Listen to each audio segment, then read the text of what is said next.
আমি আওয়ামী লীগের ক্ষতি করতে বসি নাই, আমি সত্য বলতে বসেছি। আমি বলেছি স্থানীয় সরকার নির্বাচনে নমিনেশন বোর্ডে যারা ছিলেন তাদের কাউকে দিয়ে আপনি আর আগামী দিনে কোনো জাতীয় আন্দোলন সংগঠিত করতে পারবেন না। আওয়ামী লীগ। আসসালামু আলাইকুম প্রিয় দর্শক শ্রোতা, ক্ষতি করতে নয় সত্য বলতে এসেছি।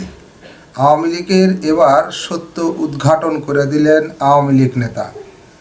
আওয়ামী লীগের ভেতরের খবর, জুলাই আগস্ট গণহত্যার গুরুত্বপূর্ণ তথ্য এই ভিডিওতে আপনারা দেখতে পারবেন কতটা ভয়ঙ্কর ছিল এই হাসিনা এবং তার আশেপাশের তার লেসপেন্সার এমপি মন্ত্রীরা কিভাবে হাসিনাকে সাপোর্ট দিত অর্থের লোভে, নারীর লোভে।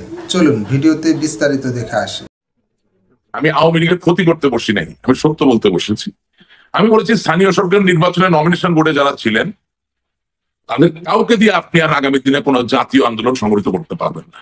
আওয়ামী লীগ রক্তক্ষরণ হয়ে মৃত্যুবরণ করলেও সে বাংলাদেশের মানুষের, দ্যাট ইজ দ্য কমিটমেন্ট। আপনি কালকে এই কমিটমেন্টের কথা বলেন, from day after tomorrow situation will be different. Rashid Rahman, এরকম অনেক কমিটমেন্টের কথা আমরা শুনেছি, কিন্তু সমস্যাটা হয় কমিটমেন্ট ভেঙে যায় এবং সেটা আপনারা বা রাজনৈতিক দলের নেতা কর্মীরা স্বীকারও করেন না।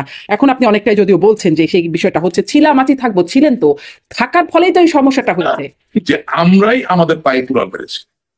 সাংগঠনিক ভাবে আমরা আমাদেরকে এতটাই দুর্বল জায়গায় নিয়ে গিয়েছিলাম, এতটাই সংক্ষুব্ধ হওয়ার জায়গায় নিয়ে গিয়েছিলাম যে আমি এখনো বলছি আপনাকে যে 5ই আগস্টের চলমান যে আন্দোলন, সেই আন্দোলনে কোনোদিনও বাংলাদেশ আওয়ামী লীগের এই ধরনের পতন হওয়ার কথা নয়।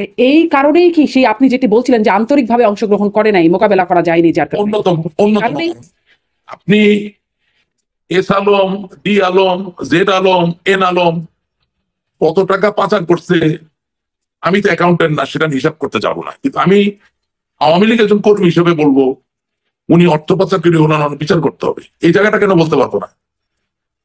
এটা কেন বলতে পারবো না? ফুলিয়ে ফাঁপিয়ে না শুকিয়ে আমি কি S Alam, N Alam, D Alam, G আলমের কে আমি উকিল? এটা ফুলানো ফাঁপানো বলা কি আমার কাজ? আপনি কি মনে করেন যে 5ই আগস্টের পরে বাংলাদেশ আওয়ামী লীগের যে নেতা কর্মীরা জবাই হয়েছে, হত্যার শিকার হয়েছে, অবর্ণনীয় নৃশংস অত্যাচার নির্যাতনের শিকার হয়েছেন, তাদের পাশে কোনো আলম, কোন শাহেদ, কোন চৌধুরী, কোন রহমান 1 টাকা 2 টাকা দিয়ে সাহায্যের হাত বাড়িয়েছে যে আমি তার জন্য ফরিয়াদ করতে নামবো, তার জন্য ওকালতি করতে নামবো? এবং দুঃখ লাগে কোথায় জানেন? যে আমাদের দলে এত পাগা পাগা অভিজ্ঞ সব নেতা যাদের সামনে গিয়ে আপনি কথা বলতে পারবেন, যারা শুধু একমাত্র বুঝে আর কেউ কিছু বুঝে না, তারা একটা বার এই দলটার যে এভাবে ধ্বংসপ্রাপ্ত হচ্ছে তৃণমূলের সংগঠন, একটা বার তারা কথা বলতে পারলেন না। এই কোন দিন এটা হয় নাই যে নমিনেশনের ফাইলের ভিতর থেকে কাগজ গায়েব হয়ে যায়। কোনোদিন এটা হয় নাই যে তৃণমূলের নেতাদেরকে 2 লাখ 3 লাখ 4 লাখ টাকা করে বলা হচ্ছে তোমরা সই দাও আমার পক্ষে।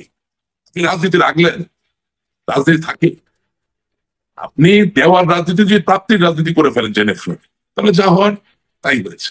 তো এই গাটসটুকু কি আপনি একটু দেখাবেন যে মনোনয়ন বোর্ডে কারা ছিলেন? আমরা সুনির্দিষ্ট হতে চাই, কারণ আমরাও এরকম আসলে খুব অকাট্য তথ্য প্রমাণ সহকারে না, কিন্তু আপনাদের নেতাকর্মীদের মধ্যে অনানুষ্ঠানিক কথাবার্তায় শুনি ওই নেতা সেই নেতা, আমি নাম ধরেও বলতে পারি কাদের কাদের কথা বলা হয়, বিশেষ করে 5ই আগস্টের পরিণতির কারণ হিসেবে। এবং সবশেষ কফিনের পেরেকটা আপনি মারলেন যখন আপনি একটি জাতীয় সংসদ নির্বাচনে ডেকে সবাইকে বললেন যে তোমরা পিস্তল দিয়ে খেলা করো একে অপরের সাথে। কি পিস্তল? গুলির পিস্তল না, পানির পিস্তল। তার মানে একজন নৌকা নিয়ে দাঁড়াও, আরেকজন অন্য কোনো মার্কা নিয়ে দাঁড়াও। যখন নিজ দলের ভিতরে সারা দেশের বিভিন্ন জায়গায় লোকজন দাঁড়িয়ে গেল, এখন শিওর আমি আমাদের অর্থনৈতিক খাত যে খুব ভালো চলতেছিল সেটা তো আসলে রাশিদ রহমান, অর্থনৈতিক খাতটাতে আমি আরেকটু আসি, কারণ ওটাতে আরেকটু সুনির্দিষ্টভাবে কথা বলতে চাইবো। আমি একটু খুঁজে বের করছিলাম, কারণ আমি ঠিক এই মুহূর্তে বলে দিতে পারছিলাম না যে কারা আসলে স্থানীয় সরকার জনপ্রতিনিধি মনোনয়ন বোর্ডের সদস্য ছিলেন। আমি 24শে ডিসেম্বর 2022-এর খবর একটা বের করলাম বাংলা ট্রিবিউনে, সেখানে দেখছিলাম যে আওয়ামী লীগের স্থানীয় সরকার জনপ্রতিনিধি মনোনয়ন বোর্ডের সদস্যরা হলেন Sheikh Hasina, Amir Hossain Amu, Tofail Ahmed, Sheikh Fazlul Karim Selim, Abul Hasnat Abdullah, Kazi Zafrullah, doctor Mohammad Abdur Razzak, lieutenant colonel অবসরপ্রাপ্ত মোহাম্মদ ফারুক খান, রমেশ চন্দ্র সেন, ওবায়দুল কাদের, মোহাম্মদ রশিদুল আলম, জাহাঙ্গীর কবির নানক, আব্দুর রহমান, মাহবুবুল আলম হানিফ, ডাক্তার দীপুমণি, ডক্টর হাসান মাহমুদ, ডক্টর আব্দুস সোবহান গোলাপ। জি, মানে তাহলে স্পষ্ট যে আপনি মনোনয়ন বোর্ডে যে দুর্নীতির অভিযোগগুলো করছিলেন যারা আসলে ছিলেন। আমি আপনাকে যেটা বলছি, ওই মনোনয়ন বোর্ডে যারা আছেন সকলে তো দুর্নীতি করেন না। আচ্ছা, কেউ হয়তো বা করেছেন, অবশ্যই কেউ করেছেন, সবাই করেননি, কিন্তু কেউ বা কয়েকজন মিলে করেছেন। আওয়ামী লীগকে নিজের পায়ে দাঁড়াতে হলে, পরিশুদ্ধ হতে হলে অবশ্যই ওই গবেষণাটা করেই আসতে হবে। নিশ্চয়ই নিশ্চয়ই, একদম যে ওই বলছেন শেখ হাসিনার কোনো বিকল্প নেই। তারপরে যাদের নাম বলছি, কেউ কেউ বা তারা কয়েকজন মিলে হলেও মানে এই দুর্নীতির সাথে অবশ্যই ছিলেন, কিন্তু মানে এই বোর্ডের সভাপতি যিনি শেখ হাসিনা, তিনি জানবেন না বিষয়টা, এটা কি সম্ভব? না, তিনি জানলেন কি জানলেন না সেই আলাপটা তো আমি কারো অন্তরে ঢুকে বলতে পারি না। না না, এটা তো আমি আমার বক্তব্যে একটা কথা বলেছি, যে যারা আমাদের কাছে নেতা হিসেবে এসে উপস্থিত হন, তাদের কাছে আমার প্রশ্ন, আমি কিন্তু আপনি প্ল্যাটফর্মটা বেছে নিয়েছি প্রশ্ন করার জন্য, আমিও তো অনেক প্রশ্ন করতে পারি নাই। তাদের কাছে আমার প্রশ্ন যে ওনারা কি আমার নেত্রী বা আমাদের নেত্রীকে বলেছে যে এতে দল ধ্বংস হয়ে যাচ্ছে? ওনারা তো আপনার টিভিতে আসে, কথা বলে, তো আপনি তাদেরকে জিজ্ঞাসা করেন না ডেকে নিয়ে যে ডিড দে সে সামথিং? তার এখানে মাটি মানুষের যারা নিজেদেরকে নেতা দাবি করে আসে, তাদেরকে আপনি প্রশ্ন করেন, বললেন আমার কথা বললেন। আমরা তো আরো 100 লাখ হাজারো কর্মী আছে, তাদের প্রশ্ন, যে প্রশ্নটা হচ্ছে যে স্থানীয় পর্যায় থেকে শুরু করে যত্র বঙ্গবন্ধুর স্বাধীনতার যে মার্কা নৌকা মার্কাটা দেওয়ার মাধ্যমে দল যে সাংগঠনিক ভাবে দুর্বল হয়ে গেল, এবং এখানে যে নির্বাচনী নমিনেশনের ক্ষেত্রে একটা দুর্নীতির জায়গা তৈরি হলো, এবং সেখানে প্রতিদ্বন্দ্বী কিছু নেতা, মানে তথাকথিত বাঘা বাঘা নেতা যারা এই দুর্নীতিতে অংশগ্রহণ করলেন, সেই ব্যাপারে তারা কি জননেত্রী শেখ হাসিনাকে অবগত করেছিলেন? যদি করে না থাকেন কেন করলেন না? না, যদি করে না থাকেন তাহলে করলেন না কেন? আর যদি কেউ বলে বসে যে আমি করেছিলাম, তাকে আপনি জিজ্ঞাসা করতে পারবেন যে সেই জায়গায় নেত্রী কি বলেছিলেন। কিন্তু অবগত করতে হবে কেন? মানে এটি তো No, no, that's not the thing. তিনি তো আর 2 দিন ধরে রাজনীতি করেন না। তার রাজনীতির অভিজ্ঞতা যারা এই প্যানেলে আছেন তাদের থেকে কমও না, তার দক্ষতা যোগ্যতাও নিশ্চয়ই কম না। অতএব তাকে কি এই বিষয়গুলো সব মানে বলে দিতে হবে যে হ্যাঁ আমরা দুর্নীতি করছি বা এখানে দুর্নীতি হচ্ছে? তার কাছেও তো নানান গোয়েন্দা তথ্য যায়। থ্যাংক ইউ, আমি তো সেটাই বলছি যে কারো ব্যক্তিগত সক্ষমতার জায়গায় মতামত দেওয়ার জন্য আমি এখানে আসিনি। আমি এখানে কথা বলছি একটা এন্টায়ার সিস্টেম নিয়ে। আমার দলে ওয়ার্ড কমিটি আছে, ইউনিয়ন কমিটি আছে, উপজেলা কমিটি আছে, জেলা কমিটি আছে, সেন্ট্রাল কমিটি আছে, হ্যাঁ, প্রেসিডিয়াম আছে, সবকিছু মিলিয়েই তো একটা সিস্টেম। আপনি যে প্রশ্ন করতেছেন এই প্রশ্ন অনেকে করে, কিন্তু আমাকে তো একটা ক্লাস নির্ভর দলের মাঝে থেকে তার রেজিমেন্টেশন মেনটেন করে আমার প্রশ্নগুলো করতে হবে, এবং সেই জায়গায় আপনি যদি আরো স্পেসিফিক হতে চান, সেই সহযোগিতাটা আপনাকে আমাদেরকে করতে হবে। আমি কিন্তু আপনাকে যথেষ্ট ammunition I have given you to go around and ask. আপনার বা আমি আজ পর্যন্ত 2000 উপর টকশো করছি, বিলিভ মি, আমি আজ পর্যন্ত আপনাদেরকে কোনোদিন কোনো ইউনিয়ন পর্যায়ে কোনো ত্যাগী নেতাকে নিয়ে টকশো করতে দেখিনি। গণতন্ত্র বাঁচাবেন কোথা থেকে, উদ্ধার করবেন কোথেকে? যেই লোকগুলোকে ছাড়া গণতন্ত্র হয় না তাদেরকে কোনোদিন you don't call them because they don't look good enough. তাদেরকে দেখতে অত পরিমার্জিত মনে হয় না। আপনি প্রধানমন্ত্রী থাকবেন, মধ্যমন্ত্রী থাকবেন না, আপনি বিরোধী নেত্রী থাকবেন না, আপনি কোন দলের সভাপতি থাকবেন না, আপনি জীবিত থাকবেন না, কুল্লু নাফসিন যায়কুতুল মউত, সবই তো বাস্তব সত্য। কিন্তু আপনি বঙ্গবন্ধুর কন্যা, এটা কিন্তু কেউ কোনোদিন পরিবর্তন করতে পারবে না। জাতির জনকের কন্যা, this cannot be changed. If that is the fact, তার একটা ন্যারেটিভ আসা দরকার যে আমার জন্য ক্ষমতা সবকিছু নয়। আমি বাংলার মানুষের পাশে ছিলাম, আছি, থাকবো। এবং ইয়েস, আওয়ামী লীগ বাংলার মানুষের, আমিও বাংলার মানুষের, সেখানে ভুল বোঝাবুঝি হতে পারে, কেউ অভিমান করতে পারে, কেউ রাগ করতে পারে, কেউ আমাকে শাসন করতে পারে, কেউ আমাকে প্রত্যাখ্যানও করতে পারে, কিন্তু আমি তো তোমাকে ছাড়া নই, কারণ আমি তোমার জন্য।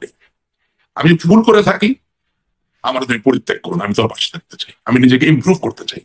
করতে হবে। প্রশ্রয় না পেলে, সরকারে আছেন আপনারা, প্রশ্রয় না পেলে কিভাবে এভাবে লক্ষ কোটি টাকা পাচার হয়? নাকি আপনারা একটা মানতেই রাজি না যে পাচার হয়েছে এত টাকা, যেটি মোহাম্মদ আরাফাত বলছিলেন? আপনি S Alam, D Alam, Z Alam, N Alam কত টাকা পাচার করছে, আমি তো অ্যাকাউন্টেন্ট না, সেটা হিসাব করতে যাব না, কিন্তু আমি আওয়ামী লীগের একজন কর্মী হিসেবে বলবো উনি অর্থ পাচার করে ওনার বিচার করতে হবে। এই জায়গাটা কেন বলতে পারবো না? এটা কেন বলতে পারবো না? ফুলিয়ে ফাঁপিয়ে না শুকিয়ে আমি কি S Alam, N Alam, D Alam, G আলমের কেন উকিল? এটা ফুলানো ফাঁপানো বলা কি আমার কাজ? আমি আওয়ামী লীগের একজন কর্মী হিসেবে বলবো উনি অর্থ পাচার করে ওনার বিচার করতে হবে। এই জায়গাটা কেন বলতে পারবো না? এটা কেন বলতে পারবো না? ফুলিয়ে ফাঁপিয়ে না শুকিয়ে আমি কি S Alam, N Alam, D Alam, G আলমের কে নিয়ে উকিল? এটা ফুলানো ফাঁপানো বলা কি আমার কাজ? ইফ সামবডি ইজ এ পারপিট্রেটর, তার বিচার হবে, তার সাজা হবে, এটা বলতে পারে তো একজন রাজনৈতিক কর্মী বা নেতার সত্যিকার শক্তি। কিন্তু সেই বিচার হবে, সাজা হবে জায়গায় আমরা দেখেছি হয়েছে অনুসন্ধান। আওয়ামী লীগ হওয়ার না, আচ্ছা আমি চাচ্ছি আপনি সব পাবেন ভাই, আপনি ধৈর্য ধরবেন। আমি আওয়ামী লীগ করি, আওয়ামী লীগ করার শপথ নিয়েছি, আমি তো এস আলমের ইয়ে হওয়ার শপথ নেই। আর এস আলম বা ডি আলম বা এন আলম বা আমি এগুলো অনেকগুলো বলছি, কেন অনেকে আছে, একান্ন তো অনেকে আছে, আমি তো সবার নাম জানি না, মুখস্থ নাই। তারাও কি আওয়ামী লীগ হওয়ার শপথ নিয়েছে যে আমি এই দায় আমার ঘাড়ে নিতে যাব? আপনি কি মনে করেন যে 5ই আগস্টের পরে বাংলাদেশ আওয়ামী লীগের যে নেতা কর্মীরা জবাই হয়েছে, হত্যার শিকার হয়েছে, অবর্ণনীয় নৃশংস অত্যাচার নির্যাতনের শিকার হয়েছেন, তাদের পাশে কোনো আলম, কোন সাহেব, কোন চৌধুরী, কোন রহমান 1 টাকা 2 টাকা দিয়ে সাহায্যের হাত বাড়িয়েছে যে আমি তার জন্য ফরিয়াদ করতে নামবো, তার জন্য ওকালতি করতে নামবো?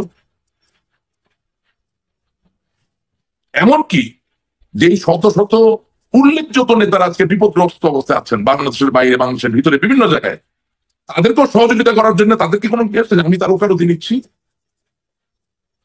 This is absurd. This is absolutely absurd. এটা হতে পারে না। আওয়ামী লীগ একটি স্বতন্ত্র ধারা, একটি অদমনীয় ধারা। আওয়ামী লীগ 70 বছরের উপর সময় ধরে বাংলাদেশের মানুষের পাশে দাঁড়িয়ে আছে সংগ্রামে, আন্দোলনে, প্রত্যেকটা মুহূর্তে। আমি কোন শিল্প গোষ্ঠীর দ্বারা এতই মোহিত হয়ে যাব যে আমি নিজেকে আলাদা করতে পারবো না। নো, টাইম ইনমেমোরিয়াল উই স্ট্যান্ড টল। এই ওকালতি বা এই মোহিত হয়ে যাওয়া, আপনার কথা পার্টি অফ বঙ্গবন্ধু শেখ মুজিবুর রহমান। জি, রাশেক রহমান, আপনার কথাগুলো একটু ধার করি। ওকালতি বা এই মোহিত হয়ে যাওয়া, এগুলোর কি কারণ থাকতে পারে? সেখানেও কি কোনো ভাগাভাগি? আমি কারো কথা আমি তো জানি না কেন ওকালতি করতে হবে। I cannot answer this question. All I can do is I can protest. আপনি আমাকে বললেন, আমি শুনে বললাম যেটা কেমন কথা, আমি কেন তার দায়? আপনি এটা বলতে পারেন যে মানে এরকম বিশাল অঙ্কের টাকা, 2 টাকা 5 টাকা না হয় চলে গেল, সেটা আপনারা দেখতে পেলেন না। বিশাল অঙ্কের টাকা যখন বেরিয়ে যাচ্ছে, সেটি আসলে সরকারের চোখের আড়ালে চলে যাচ্ছে, কেউ জানছে না, এমনটি তো নিশ্চয়ই না। শুনেন, একটা কথা বলতে ভুলে গেছি। বলেন। আপনি যখন বিদেশে অবস্থান করেন, আপনি তো আপনার অধিকারের সম্পদকে বিক্রি করে টাকা বাইরে নিয়ে যাচ্ছেন। যিনি আপনার অনাত্মীয় অর্থাৎ বাংলাদেশ ব্যাংক, তিনি আপনার একটা আইন দিয়েছেন যে এত বেশি নিলে এটা অর্থ পাচার হয়। এই তো আইনে আপনি দোষী, কিন্তু অধিকারটা তো দোষী নয়। এটা তো আপনার সম্পদ, আপনার বাবা মার সম্পদ, আপনার সম্পদ, রাইট? তো যারা নিজেরও সম্পদ না, অন্য মানুষের সম্পদকে নিজে মনে করে বাইরে নিয়ে যাচ্ছে, তার সাথে কি আপনার আর তার তুলনা হয়? কোনোভাবেই না। So I don't